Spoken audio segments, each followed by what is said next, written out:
যে তো তোকে বেইমানি করে চলে গেছে, তোর সংসারটা ভেঙে চলে গেছে, তাকে তাকে ডেকে পাঠিয়েছিল। শুধু ডাকেনি, কথা বলেছে, দান ধ্যান করবে বলেছে, উইল করে সম্পত্তির ভাগও দেবে বলেছে। বাবা না, আমি কিন্তু তোকে বলছি, তুই এখনো তোর বাবাকে সামলা, না হলে কিন্তু তোর ভবিষ্যতে বিপদ হবে, তোর সর্বস্ব লুটে পুটে নেবে। আজকে আবার ওদের আসতে বলেছে। ওই মোহর একটা বিষাক্ত মেয়ে, আমার পরিবারটা পুরো সর্বনাশ করে দিয়েছে, তোর সংসারটা ভেঙে দিয়েছে। ওই মোহর এসে এখানে এখন থাকবে। অদিতি, যে মেয়েটা কোনোদিনও আমাদের সঙ্গে থাকতে পারেনি, কোনোদিনও মেনে নিতে পারিনি, আমি ওকে, ও আমাকে, আমাদের কাউকেও মেনে নিতে পারেনি। ও নিজে সারাটা জীবন ওদেরকে দূরে দূরে রেখেছে, আর এখন ওদেরকে এখানে এসে থাকতে বলছে, আর সেটা আমাকে মেনে নিতে হবে। আমাকে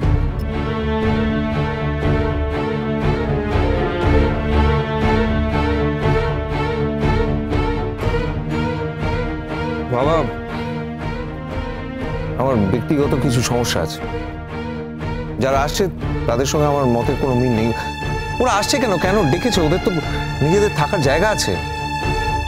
আমি তো বুঝতে পারছি না, সবাই মিলে এই বাড়িতে ভিড় বাড়িয়ে লাভটা কি? তুমি কেন বুঝতে পারছো না আমি সেটাই বুঝতে পারছি না।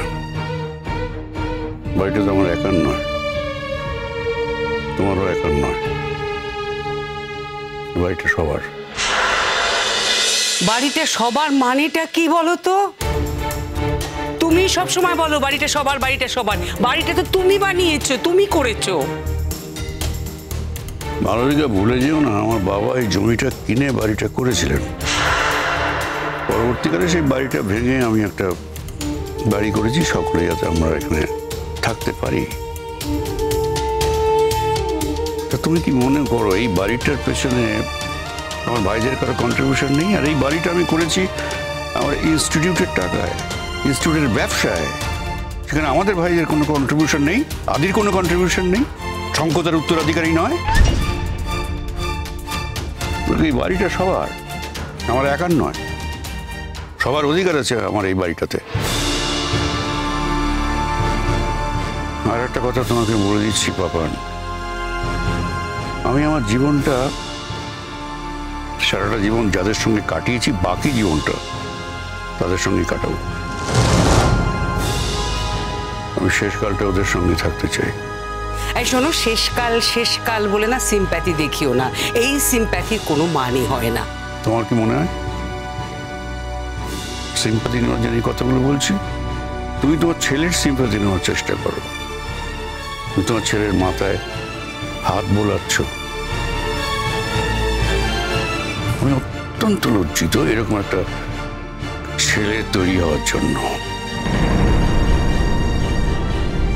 অপদার্থ একটা ছেলে। তুমি এসব কি বলছো আমাকে? কেন বলছো? আমি এমন কি কাজ করেছি যার জন্য তোমাকে লজ্জা পেতে হয়েছে? লজ্জা পাওয়ার মতো কোন কাজ তুমি করনি সেটাই তো আমি বুঝতে পারছি না। যে সমস্ত কাজ তুমি করেছো সেটা অত্যন্ত লজ্জাজনক। শ্রমণাকে তুমি বিয়ে করেছো, কিন্তু তাকে ফেলে রেখে তুমি চলে গেছো। শ্রমণাকে বিয়ে করার পর তাকে তুমি অপমান করেছো, অশ্রদ্ধা করেছো, অসম্মান করেছো, কোনো কিছু করতে তুমি বাকি রাখোনি পাপমান। তুমি আমার ওই মেয়েটার ব্যাপারে বড় বড় কথা বলছো। বিদেশে তুমি কি কাজ করেছো? তোমার মা তোমাকে লুকিয়ে লুকিয়ে টাকা পাঠাতেন, তুমি কি ভেবেছো আমি সেসব জানি না? সেসব খোঁজ খবর আমি রাখি না?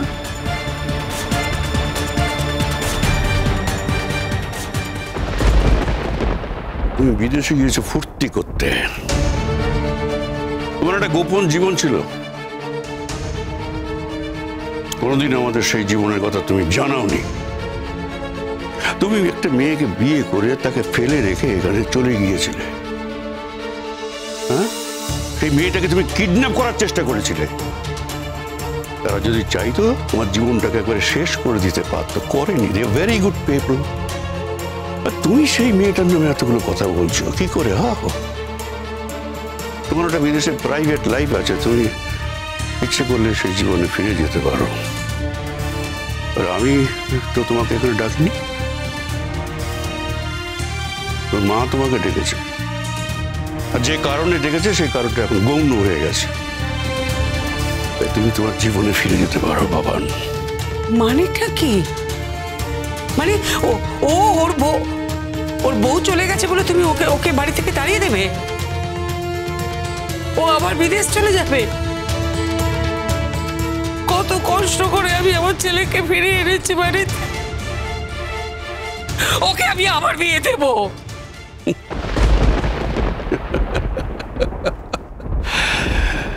বিয়ে দেবে? দিতেই পারো, আর একটা বিয়ে দিতেই পারো। তাতে করে কি হবে? ওই মেয়েটার ভবিষ্যৎটা আবার নষ্ট হবে।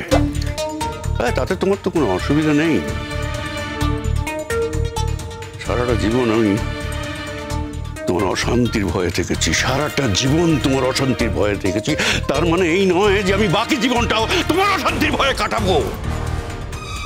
দেখো, আমি একটা মেয়ের ভবিষ্যৎ নষ্ট করতে পারবো না, আমি একটা মেয়ের জীবন ক্ষতি করতে পারবো না। আমি ওপরওয়ালার কাছে জবাবটা কি দেবো?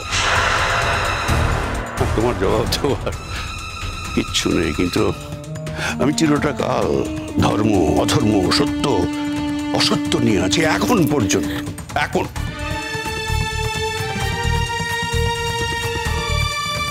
শোনো, একটা কথা বলি, আমার ভাইরা এলে যদি তাদের সঙ্গে কোনো রকম মিসবিহেভ তুমি করেছো, তাহলে একই রকম মিসবিহেভ তারা তোমার সঙ্গে করবে। বুঝতে পেরেছো?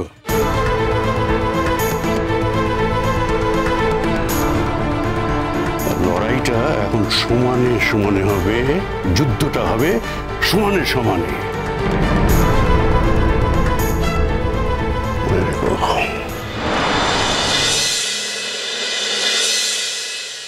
বড়দা, আপনার চা। হ্যাঁ, দাও। দিদিভাই, তোমাকে চা দেবো? থাক, আমার জন্য কাউকে কিছু করতে হবে না।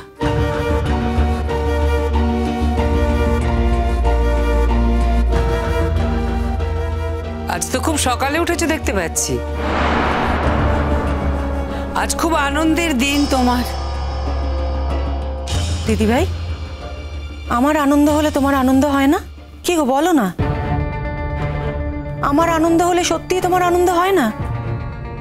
আমার খুব অবাক লাগছে জানো তো দিদিভাই। আমার আনন্দ হচ্ছে বলে তোমার তোমার খুব কষ্ট হচ্ছে, তাই না?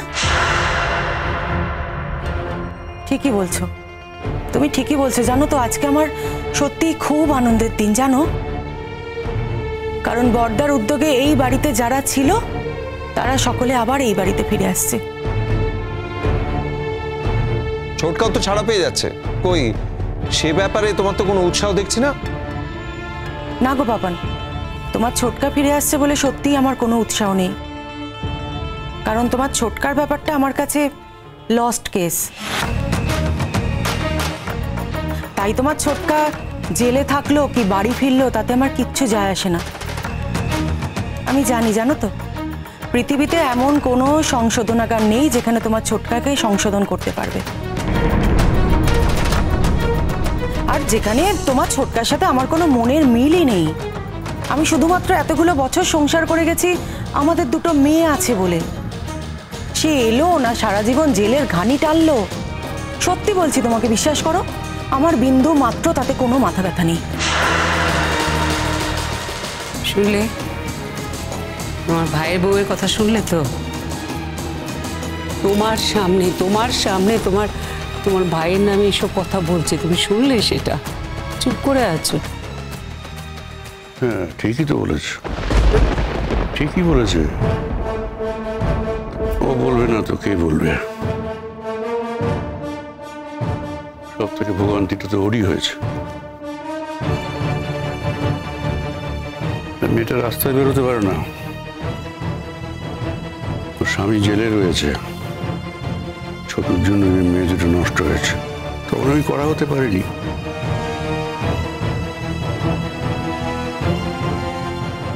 ছোট বৌমা অনেক বলেছিল, কিন্তু আমি ছোট বৌমার কথা শুনিনি। তখন যদি একটু কড়া হতাম তাহলে হয়তো ছোট এতটা বাড়তে পারতো না। যাই হোক, এখন যদি ফিরে আসে, আবার যদি স্বাভাবিকভাবে ফিরে আসে, তাহলে শেষ জীবনটা আমি একটু শান্তিতে থাকতে পারবো। এই এক নতুন নাটক হয়েছে তোমার। হ্যাঁ রে, সারাক্ষণ শুধু শেষ জীবন করে যাচ্ছে। আসলে বাড়িতে সবাইকে নিয়ে আসবার জন্য এই গল্পটা শুরু করেছে। পাপান, চুপ করে আছিস কেন? তোকে সবকিছু থেকে তোমার ছেলেকে তুমি বঞ্চিত করতে চাইছো। পাপান, তুই বোঝার চেষ্টা কর।